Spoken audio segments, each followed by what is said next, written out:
Welcome, Minister. Thank you, Minister, for coming into the House today on this very important issue.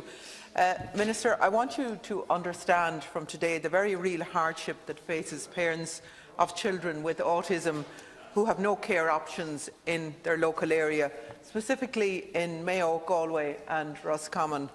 The lack of services and the huge waiting lists for everything from occupational therapy to physiotherapy to respite is completely unacceptable.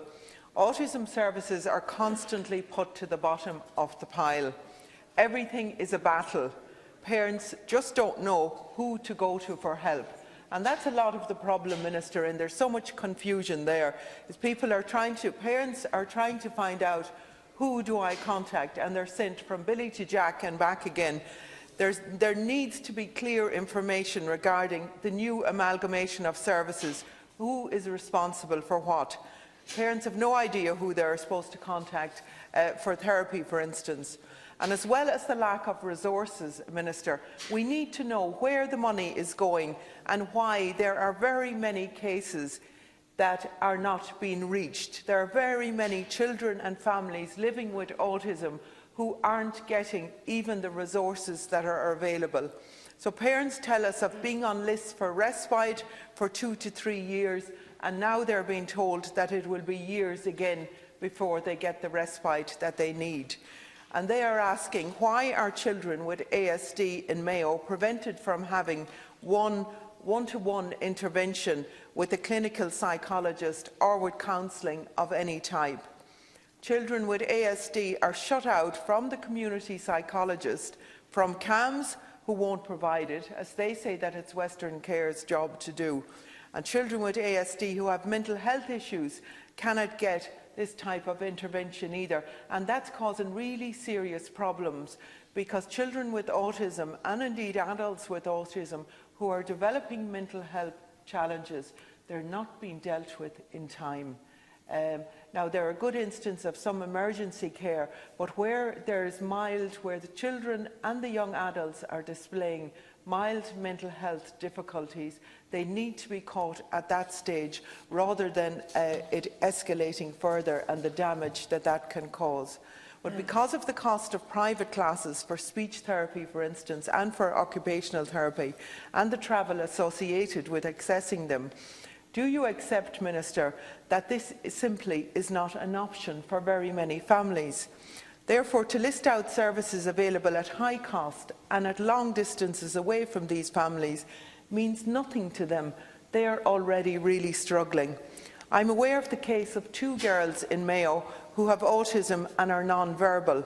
Both attended the mainstream national school and are getting on well, as many of these children do, when they're in the right setting and getting the right supports. The children did see a speech therapist 8 or 9 times over a period of 2.5 years through Western Care. But however, for the last 18 months, the girls' parents have been paying privately for speech therapy. They had no choice but to pay privately for the children, or they would lose what they had gained from the classes they had already attended. But these parents are then, and parents who have other children as well, it's leaving families in real poverty because they don't have the money for these services that are badly needed. And these parents want to see leadership from their politicians, not empathy and not excuses. The system is complicated. Children come under Western Care when they start school, and then they're transferred to HSE. There's many more things I could say about this, Minister, but there are parents, they are in absolute desperation. And it's not only children from a very young age, it's right through the life cycle. And there's a huge difficulty as well when children reach the ages of 18. They are again told, well, it's out of this remit and it's not in this remit. So I would ask you 2 things. I would ask you to understand what services are there, make people accountable who are to be providing the services, but make it clear to parents where they can go and give the support to the parents that are needed. I really want to work with you, Minister, in trying to sort some of this out for the West and sort it out for Mayo, so that these children are not left behind and that the families aren't continue to be left in desperation. Thank you. Minister. First of all, Corrick, thank you. I want to thank Senator Rose Conway-Walsh for raising this particular issue. and I also want to commend her for her work and her interest, particularly in children with disabilities, because I met her recently with families, and I know that she is very involved in the whole issue of service for people with disabilities in the Mayo region. I also think that it's a very important issue, and a lot of the issues she's raised are hugely important to the families. So this gives me an opportunity to outline the position in relation to the provision of autism services for people in the west of Ireland. The HSE has informed me that the ASD service in Athenry, which was established in 2014 with a multidisciplinary clinical team of 6, the service provides diagnostic assessment and intervention for children aged 6 to 18 years without an intellectual disability for both counties. There are currently 71 children on the waiting list for assessment and just under 100 on the waiting list for this intervention. The team are also supporting an open caseload of over just 350 children.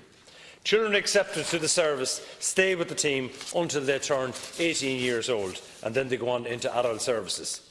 The team in Athenry currently stands at 3.5 whole-time equivalent posts due to unfilled maternity leave and parental leave. Now, that service, the good news is that service should increase to 4.9 next week. Since March 2017, there has been a waiting list initiative in place to provide some extra resources to reduce the waiting times. This initiative has supported 32 children through speech and language therapy and 54 children through the ASD waiting list initiative. The HSE is currently engaged in the reconfiguration of existing therapy resources under the National Programme on Progressing Disability Services for Children and Young People. The aim of this programme is to bring about equity of access to disability services and consistency of service delivery, with a clear pathway for children and their families to disability services, regardless of where they live, what school the child attends, or the nature of the child's individual difficulties. And that is an important point. The ASD service in Athenry will be reconfigured under Progress and Disabilities for Children and the Young People programme. This reconfiguration has begun with the transfer of under 6-year-olds to early intervention. That was done in February 2017. Children with autism who have an intellectual disability receive services through the voluntary agencies across CHO Area 2. In Mayo, autumn services are provided under the auspices for Progressing Disability Services 0 to 18 years old, and children are prioritised based on the level of need. This is a multi-agency partnership approach. And finally, can I say that the issues you have raised today, absolutely, I will bring in those issues back to the HSE in relation to the service provided in relation to disability service in Mayo. Very briefly, Senator Conway-Walsh. Very briefly, thank you for that, Minister. I really think that those words mask what is happening on the ground. And I want to finish with a quote from a parent, indeed from Amanda McGuinness, who works with voluntary autism services in Mayo. And she says, essentially, the voices and the future of children are being stolen from those as a direct result of the lack of therapy available.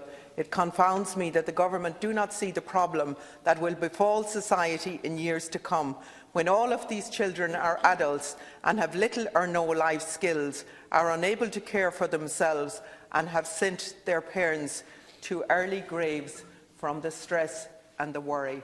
I think we need to listen to those words, and we need to make sure that the words that you are speaking here today, Minister, and the words that are so often spoken over the years materialise into proper services and supports for parents of children and young people with autism.